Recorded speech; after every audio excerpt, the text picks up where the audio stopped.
Micromanaging manager gets a taste of her own medicine. I had been working at this small marketing agency for just over a year now, my first real job after college. I was thrilled to have actual clients and responsibilities until we got a new account manager, Debbie. Debbie came from one of those corporate mega agencies where they micromanage everyone. From day one, she had concerns about my communication style with clients. I'd been praised by these clients for being responsive and helpful. One day after I sent a perfectly normal email to our biggest client about a small scheduling change, Debbie called an emergency meeting. She announced that from now on, she needed to approve all client communications before they went out. Everything including emails, phone call notes, text messages, and meeting agendas.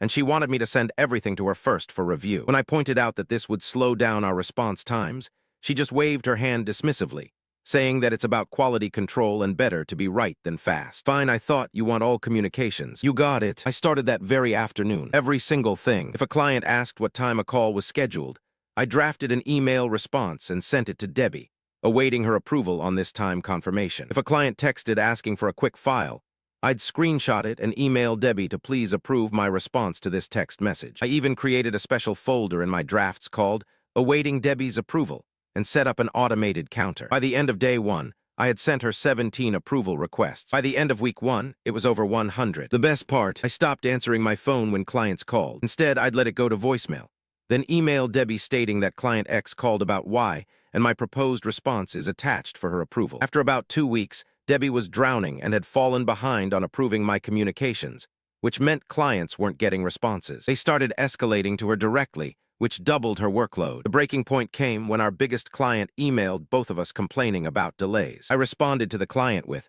"I've forwarded your concerns to Debbie for approval of my response. Once approved, I'll get back to you promptly." The next morning, Debbie stopped by my desk looking exhausted and told me that she thought that they needed to adjust the approval process. Moving forward, she asked that I use my judgment for routine communications and only send her things that involve project scope, timeline changes, or budget discussions. I asked her if she was sure, because I had about 30 draft responses waiting for her review right now. She visibly cringed and said that it would not be necessary anymore. I've been happily sending emails without approval for 2 weeks now. Debbie barely makes eye contact in the hallway, and honestly, that's fine by me. The best part, my quarterly review is coming up, and all those approval emails are documented proof that I've been trying my absolute best to follow company protocol. Sometimes malicious compliance is the best teacher.